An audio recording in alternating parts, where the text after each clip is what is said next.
So, if we take you through the grid for this one, pens at the ready. On the front row, it's 3 and 71, Jason Timms and Andrew Gordon-Colebrook. Second row is 45 and 88 for Mark Reed and Jonathan Reed. Third row is 127 and 117, Morgan McCourt and Chris Lord. Fourth row, 95 and 76, Carl Cutts and Matthew Walters. Fifth row, number 8 and 7, Martin Wright and Jeff Fern. Sixth row, 37 and 182, Mick Kinghorn and Stephen Griffin. Row 7 is 81 and 47, Douglas McClay and David Jones. Eighth row is 57 and 51, Eddie Guest and Len Turner.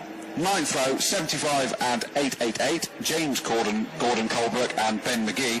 And right at the back, this is going to be so interesting, number 2.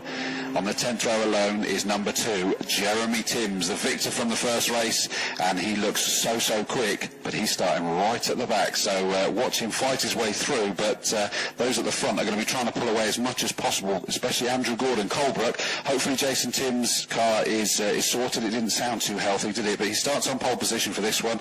He needs to keep ahead of Andrew Gordon-Colebrook to the benefit of his cousin. Then on the second row, with Mark Reed and Jonathan Reed, the two Reeds, remember that they are the main rivals through that last race for the Moto 1000 class, absolutely joined together. Well, they're going to be joined together again now, but looking at this. And Morgan McCourt, Chris Lord on the third row.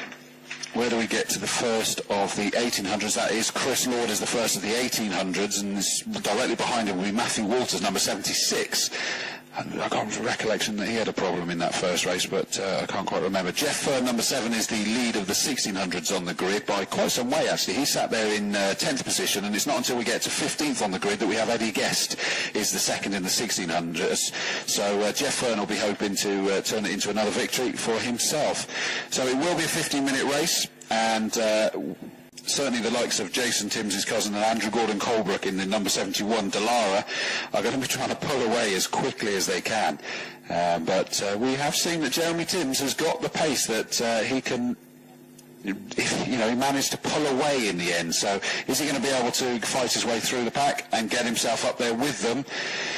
Remains to be seen. I dare say that, well, we saw the closing speed they had as they were working through the back markers to put a lap on them was quite frightening in that first race.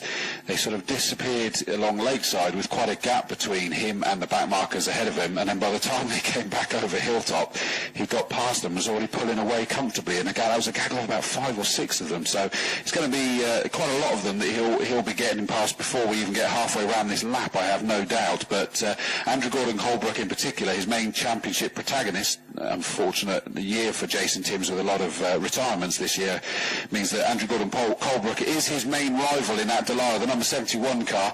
He's going to be trying desperately to pull away as quick as he can, and is Jason Timms going to play the family card, and he's going to get himself in front of Andrew Gordon-Colebrook and then just be the widest and slowest Dallara F301 he possibly can? Is that cynical? The first thing we need to do is hope that Andrew Gordon-Colebrook, when the lights go out, gets off the line better than he did on the green flag warming up lap, because he almost stalled the car there, so he eventually got going, but I did fear that he was going to be stationary, and then we could have had the fantastic prospect, had everybody have gone past him, of both himself and Jeremy Timms going from the tail end of the field, but no, not to be. He just managed to get the clutch dipped in time, and I think just kept the car rolling. You're just greedy, Mr. Worrell. I know, I want too much, don't I? I want too much. So looking forward to this one. Looking forward to Jeremy Timms trying to side his way through the field, providing, of course, he's now got all 5 gears, which he didn't have in the race earlier on, and that was why he just couldn't pull away from Andrew Gordon-Colebrook. No disrespect to Andrew Gordon-Colebrook, but that was why Jeremy Timms just wasn't able to build an advantage.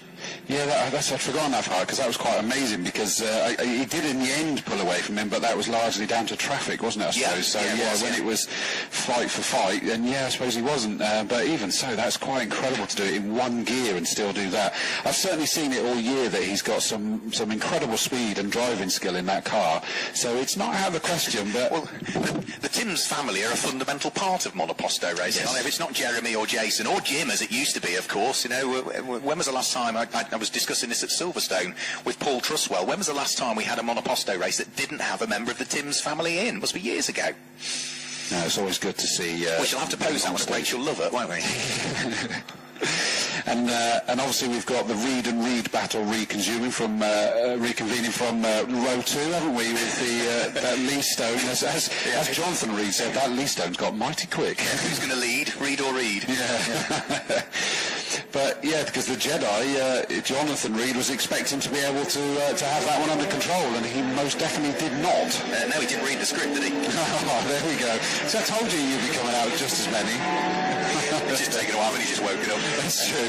I see that Mick Kinghorn, the number 37 car's got a new nose, unsurprising, on the front, and the reason I can tell that is that it's now a white nose instead of the orange nose that he normally has. Oh, right, okay. Because obviously remember that he had the damage to the front end, and in fact, even if you look at the great, as always, a fantastic programme by MSVR, and on page 19 where we have the spotter's guide for this, you'll see the number 37 Mick Kinghorn car clearly with the orange nose section, so the fin underneath the nose, if you will. Well, now it's white.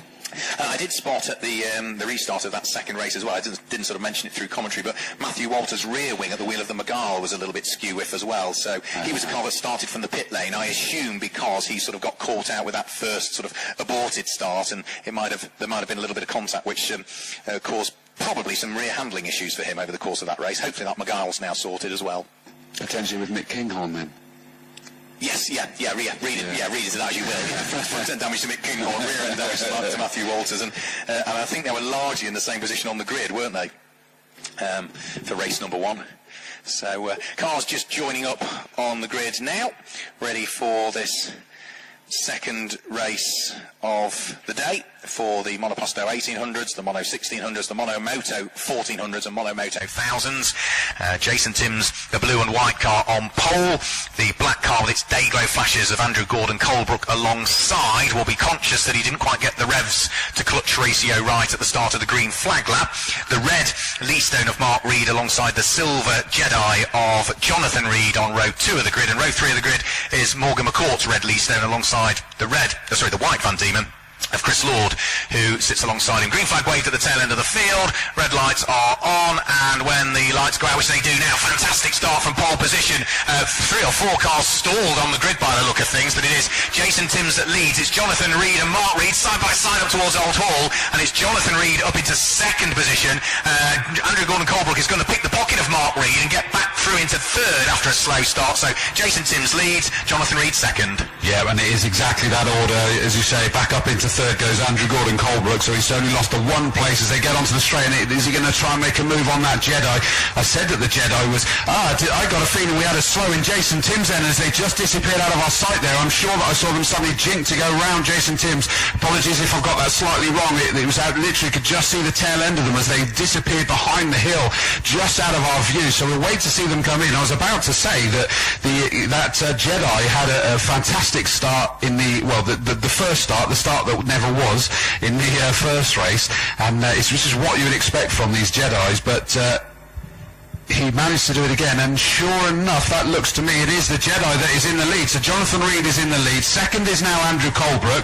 Third, I think, you're not going to believe this, third is Jeremy Timms in number 2. The Q8 livery car from the back of the grid is up into third place, right behind Andrew Gordon Colebrook. Gordon Colebrook can probably not believe what he's seen in his mirrors, and he's now trying desperately to get past that Jedi, and it looks as though the upholstery to Jason Timms is down to about 6th position at the moment. I cannot believe that Jeremy Timms is in third and already challenging for second and first. I thought the inevitable was coming. I just didn't think how quickly. He's clearly got all 5 gears now as well, if there are any questions as to whether the car was performing. Here we go, and are we going to see possibly Jeremy Timms in the lead of the race by the time they come over the start-finish line? He is just behind, by the look of things, Andrew Gordon Colebrook. It is still Jonathan Reed that leads. Andrew Gordon Colebrook in second place, dives for the lead of the race up the inside of Jonathan Reed to take the lead of the race away. Andrew Gordon Colebrook leads, Jonathan Reed in second place, Jason Timms in third as they head into your sight.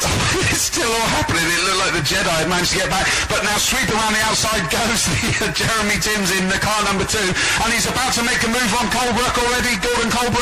Andrew Gordon Colebrook desperately trying to defend, but he's not going to pull that one off. They disappeared out of sight, but the speed that Jeremy Timms took through that corner and disappeared out of sight was quite incredible. So I think that means that the 88 car of Jonathan Reed he's definitely down into third. It was second for Jeremy Timms from 19th on the grid, but I think he's just taken the lead from Andrew Gordon Colebrook in number 71. So we wait to see, what are we going to see? A black car or a dark blue and white car suddenly appear? I think I can see flashes of white there as they come down towards us. It's so difficult. No, it is still Gordon Colebrook that is in the lead just about. It was Dayglow yellow rather than white. So it is the number 71 car still holding on.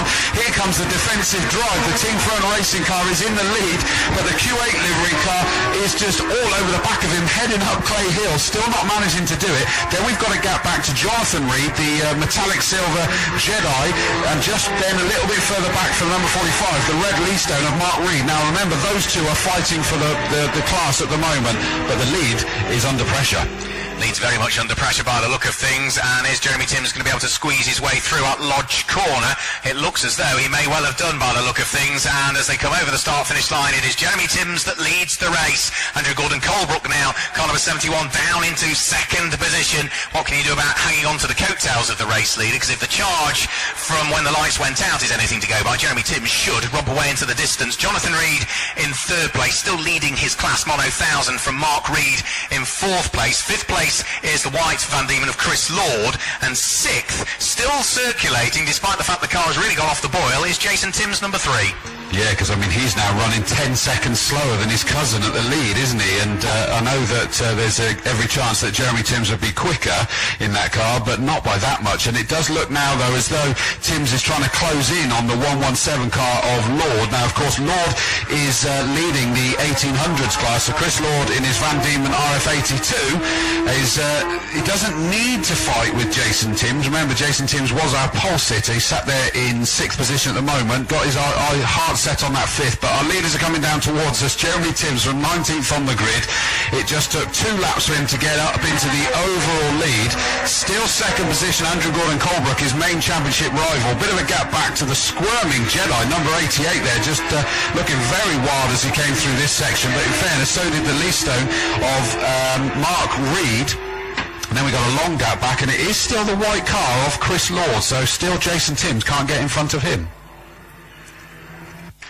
So, yeah, Jason Timms still struggling to get up onto terms with Chris Lord, who still leads the Mono 1800 class, I ought to say, at the moment. He's a long, long way ahead of Matthew Walters, who is second in that class. When I say a long way ahead, it's about 5 seconds, the gap between the pair of them. Over the start-finish line goes Jeremy Timms, still in the lead of the race. New fastest lap of the race straight away. 1 minute 37.205 now means that he leads by 2.5 seconds from Andrew Gordon Colebrook, who's got almost 7 seconds in hand now between himself and the Mono 1000 class leader, which is Jonathan Reed, who isn't really under pressure. Mark Reed is not bringing a great deal to the party in this race, is he? Car number 45, the Leastone, is 5 seconds adrift almost in third place, and we're not seeing the battle that we had in race number 1, are we? No, not at all, actually. That's really interesting, because it's a massive gap between them, isn't it? And I'm just waiting to see, what did Jason Timms do? A 150 compared to, he qualified with a 140. So Jason Timms' car is definitely not good, but we thought it sounded rough, didn't we, in the first race as well, actually. So the second half. He is now starting to try and apply pressure on the rear of Chris Lord, the 117, the white car, heading down Lakeside, and he's trying to get that done. The leader's already about to start lapping a few cars. The first of those in this group is going to be the number 37 of Mick Kinghorn. So that's not going well for Mick Kinghorn, is it, that car at the moment? He's not where he would expect to be. Through goes Andrew Gordon Colebrook in number 71 in second. Basically, the front 4 have just spread themselves right out, haven't they? In third place is number 88, Jonathan Reed, leading the Mono 1000 class. Second in the Mono 1000 is the car a little bit further down the road, Mark Reed in the red Leastone 1000. And then it's a long gap before we get the first of the 1800s. Yeah, absolutely, which is still Chris Lord in 5th place, car number 117. Jason Timms, number 3 in 6th place. Matthew Walters, number 76 in 7th place. Kyle Cutts, number 95 in 8th place. 9th place is number 8, which is Martin Wright. And completing the top 10 is the Mono 1600 class leader, as it was in race number 1. Number 7, Jeff Firm, who told me on the podium he was going for the overall win, didn't he? Such was his confidence. Jeremy Timms is really pushing on again on this lap, isn't he? He's this first and second sector on the lap he's just completed, but sort of came undone in the third sector. Lead advantage still grew, though, didn't it? 4.5 seconds he leads Andrew Gordon Colebrook by. And it'll grow even more, because I think there's going to be a rather frustrated Andrew Gordon Colebrook as he makes his way down towards Shell Oils, because he came up behind the clearly ailing car of Mick Kinghorn, number 37, and just ended up nearly going into the back of him as they went through the left-hander of Cascades. He just wasn't able to do anything, and I couldn't tell from this side whether back marker was at wrong, whether he should have been a bit more patient or a bit more stronger. I couldn't tell which way round it was, but it certainly compromised him, so he's going to be even further behind. Meanwhile, at the front, just coming in front of me, Jeremy Timms in that number 2, he's just scythed past the 182 car of Stephen Griffin. He was not hanging around there, and he did that in the first race, didn't he? He's like a hot knife through butter when it comes to the back markers. He just does not hang about. He makes his mind up and he goes for it strongly every single time, which I think is better than being indecisive. Yeah, absolutely. Hugely decisive. You just, as long as the back, they know a lot of these drivers, they've raced against them for many years, and as a back marker, all you need to do is take your normal line, let the race leader find his way past you, and that's exactly what Jeremy Timms knows the vast majority of drivers are going to do, so he sides his way past without any lift of the throttle at all. Another lap completed, another new fastest lap of the race for our race leader number 2, Jeremy Timms. On to lap number 6 he goes, into the 1 minute 36 second bracket this time, 1:36.88 for Andrew Gordon Colebrook. Number 71 is now 8 3/4 seconds down the road in second position, and well, third place is the number 88 car, still in the hands of Jonathan Reed. We had a fantastic first race from them, Chris. They all sort of seem to have established their positions. The best fight we've got really for position at the moment is down in 5th and 6th place. Chris Lord's fighting away with the car that's a little bit off song still in the hands of Jason Timms. Yeah, I mean, I think it's probably getting so excited about Jeremy Timms being at the back, and that happened early, and everyone else was suddenly just blown apart, weren't they? Totally, and I agree with you. It's very, very surprising. We wait to see that only fight that you're talking about. I think is just about to come down through the avenue now, isn't it? No, it's just coming past me now. Over the start-finish line, out of Dear Leap it goes. 5th place, car number 117, the Van Diemen of Chris Lord. Then Jason Timms behind. Not too far behind, though, is the next of the cars, which is Kyle Cutts, and he's actually lapping a second and a half quicker almost than the pair ahead. So 5th, 6th and 7th places starting to get closer to each other.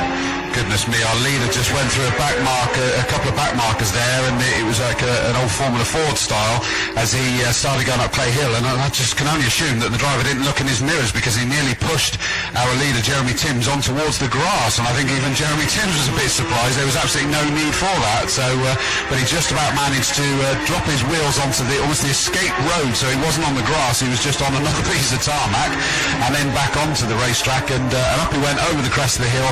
Nothing too untoward, but I'm sure that was a heart-in-mouth moment for him as they went up for what will be the 6th time. It was, and he lost almost 3 seconds on that lap relative to his best lap of the race so far. More importantly, he still lapped quicker than Andrew Gordon Colebrook to the tune of about 3/4 of a second, so the gap is now over 10 seconds between first and second. 4.5 minutes of the race to go. Our race leader is on lap number 7. Jeremy Timms leads the race, but leads the Mono 1400 class. In third place, up towards Oulton Corner now goes the leader of the Mono 1000 class, which is number 88, Jonathan Reed. Car number 117, Chris Lords, leads Mono 1800, and in 10th place, number 7, Jeff Fern, still leads Mono 1600. I'll tell you, the interesting battle that's taken shape, I know you talked about Jason Timms and number 3, Delara F301, closing in on the white car of Chris Lord, number 117. Well, actually, the BAR liveried Moto 1000 of 95.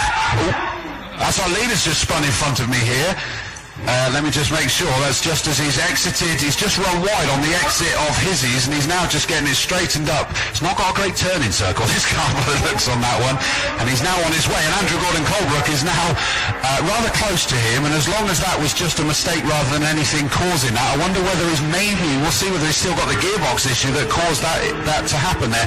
But did you see that the number 95 car, Carl Cutts, is right with Jason Timms now? Yeah, I did say a lap ago though, he was closing to the tune of 1.5 seconds quicker than the pair ahead, so that it was beginning to form. It's now fully formed by the look of things, so yeah, they're pretty much together, aren't they? Chris Lord, Jason Timms, and the charging Carl Cutts at the wheel of the Speeds chassis. As for our race leader, Jason Timms, well, heart-in-the-mouth moment for Jason Timms means that what was a 10-second gap is now down to 1.3 seconds, so he lost a big chunk of time in that one. Thankfully for him, though, he still maintains the lead of the race with, in reality, just 2 laps to go now. He's on his penultimate lap. Yeah, it goes quick, this race, doesn't it, for them? Such is the nature. And we've got that fight going. Jason Timms is just defending for all his worth from the 95 car of Carl Cutts. Carl Cutts, and it looks as though Jason Timms just knew that there was nothing more he could do. Carl Cutts goes through, and I would say, yes, Jason Timms' car sounds ropey again now. The sort of noise we were getting in that first race has come back again. He has not had good luck with that car this year at all, has he?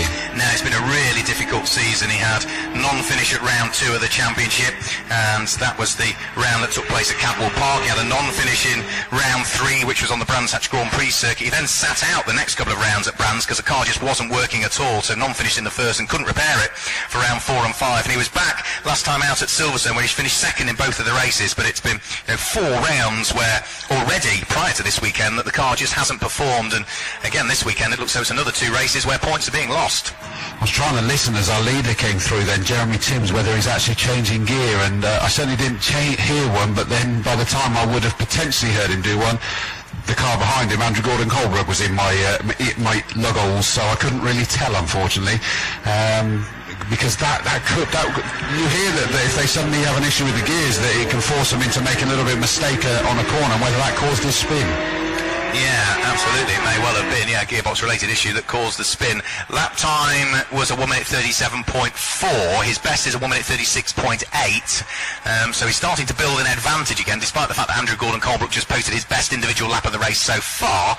He was still 1.5 seconds slower than race leader Jeremy Timms, who is now onto his final tour of the Oulton Park International circuit, lap number 9. He just teased him, hasn't he? That's all he's done. Given Andrew Gordon Colebrook, that's exactly. And he's gone, well, there you go. I gave you a sniff, but I'm out of here again.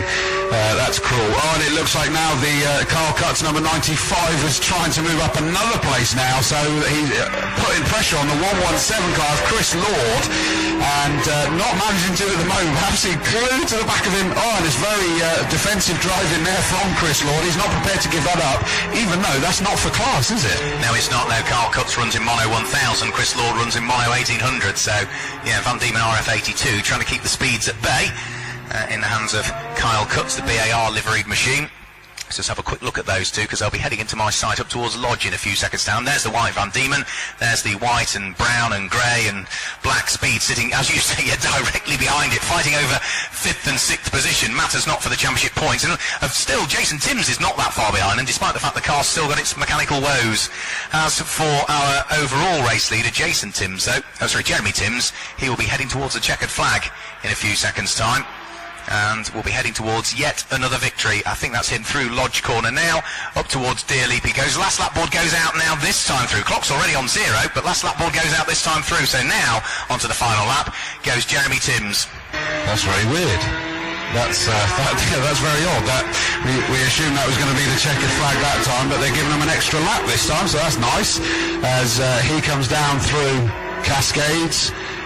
He's not under any issue there. Like we say, he had his moment with his spin, but the one that is interesting and maybe slightly frustrated that he's going to get this extra lap is going to be the 117 car of Chris Lord. As we wait to see them appear over Hilltop, we can still see the white car that's, well, it doesn't help, they're both white, aren't they, until they get side on. Then we can see the BAR sort of F1-esque livery, and it is still Chris Lord, but they're sort of dispatching with the back marker. And to be fair, Jason Timms is on the case with these two, and I think you alluded to that a lap or so ago, but as they make their way up Clay Hill for what does appear to be the penultimate time, it is still just about Chris Lord holding on to it, but our overall leader's now coming towards me for the final time, as through goes Jeremy Timms, the number 2 car, and it looks, to me, that looks as though he's just taken a little bit more steady. Through goes Andrew Colebrook, number 71, still in second in his black Delara, but they're coming to you, Mark, for the final time. Yeah, into my sight very shortly for the final time,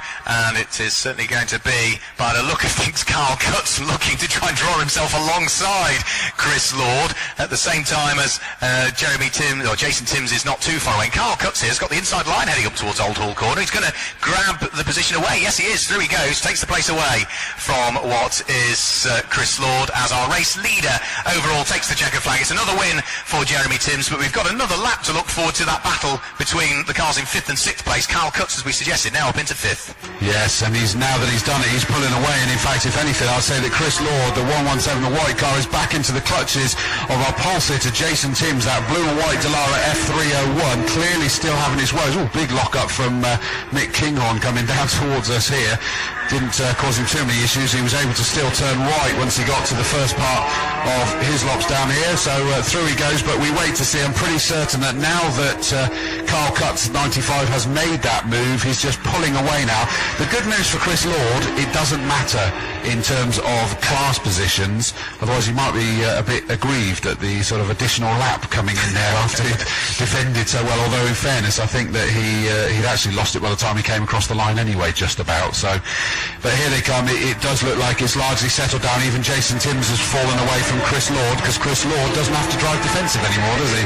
No, not at all. No, Chris Lord can just stroke the car home and make sure he claims top points in his respective class. So Jeremy Timms claims the win. Andrew Gordon-Colebrook 2.25 seconds adrift in second place. Not that long ago, crossing the line in third place was Jonathan Reed, winning Mono 1000. Fourth is going to be Mark Reed. Fifth is number 95, Kyle Cutts, who should take the checkered flag any second now. He's just about to work his way up towards the final corner at Lodge, and it is indeed the Speed chassis that looks as though it's going to hang on to the place, fifth overall, ahead of the Mono 1800 class winner Chris Lord, who will finish in sixth place. The only other class winner that will head towards the podium in a few seconds' time will be Jeff Ferd, who finished 10th overall and has taken a double win today in Mono 1600.